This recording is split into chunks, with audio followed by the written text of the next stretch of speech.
what is your prediction, Chase, for the conference championship for the Southeastern Conference? All right, I've got Georgia versus Alabama, with Georgia winning. I just don't. I said it last podcast. I am not a believer in Brian Kelly and LSU.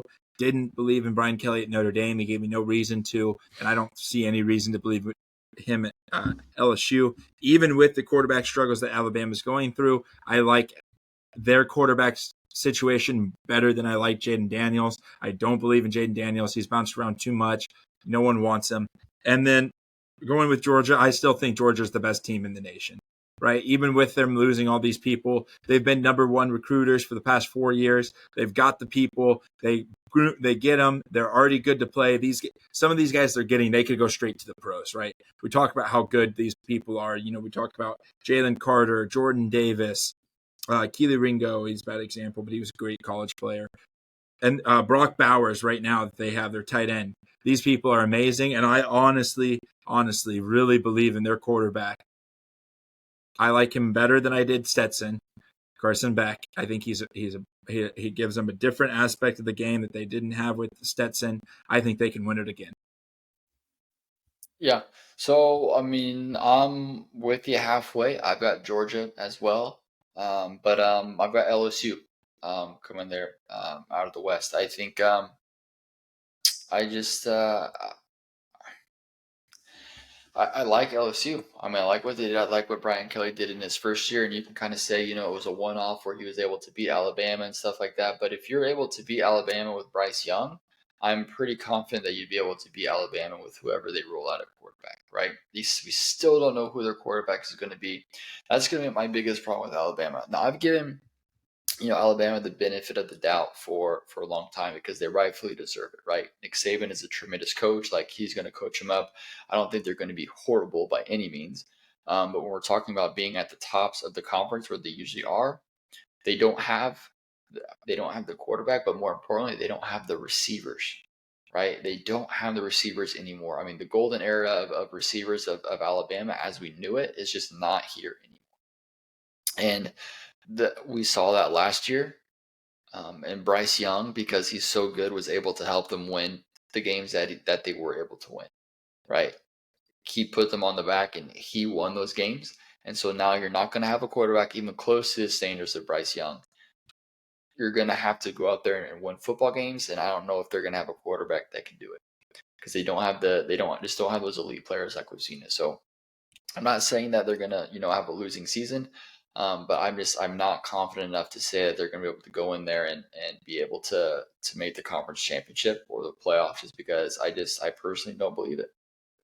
When you look at the Alabama schedule, they start off, Texas week 2. It's granted. So we kind of talked about this. So all of the important games that Alabama plays, somehow they got at home. Don't know how it happened, but they got it at home, right? The only road game that they have against a ranked team as of right now is going against Texas A&M. Texas A&M, I don't really think they're going to be good. They gave him fits last year, right? When Joseph, or it's not his name, Milton. What's his name? Jalen Milroe. Milroe, thank you. Jalen Milroe. Whenever Jalen Milroe came into play, whenever Bryce Young was hurt, and that took a miracle at the end of the game. For them to be able to win. So A&M could beat them. And it's at Aggieville, right? They have to go into A&M to play there. So that could potentially be a loss just from what we saw last year. But then they play Texas at home. They play Ole Miss at home. They play Tennessee at home. And they play LSU at home. So they got those good, they got those big games at home. But I would not be surprised if they go 9-3 this year. It just would not surprise me if they lose 3 games, which we haven't seen ever. Like in my lifetime, I've never seen that. And don't write off Auburn. They go to Auburn at the last game of the season. Like, we talk about these rivalry games, right? We talk about even when the teams aren't good, rivalry games just get turned up to a whole another level, right? You talked about with Florida State and Florida. It happens with Auburn and Alabama. Auburn always gives fits to Alabama, even when Auburn's not good. Yeah. And so like that could not be, that could be one that Alabama could lose. And so just looking at these games, like granted they have it going for them where they get to play at home, which is a huge advantage.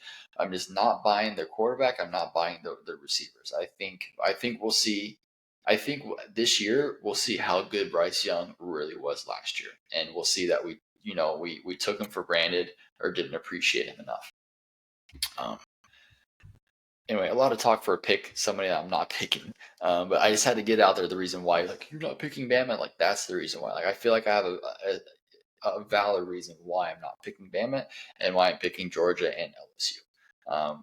Because they're in divisions, right? I just think LSU is going to be the best team in that division, so they'll get in. And then obviously Georgia for all the reasons that you said. They're number one until they're not, right?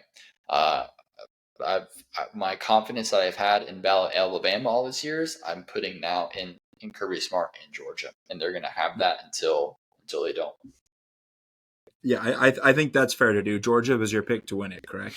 Correct. Win the SC. That's what I thought. Yeah, I think so. I mean, Kirby Smart, trained under Nick Saban, and the thing is as I don't think maybe Kirby's as good as a coach as Nick Saban, and I don't think that matters. I think Kirby's twice the recruiter. Even when Georgia, that's it right there. Yes, even when Georgia wasn't winning, right? When Alabama was still doing it, Georgia was number one recruiting.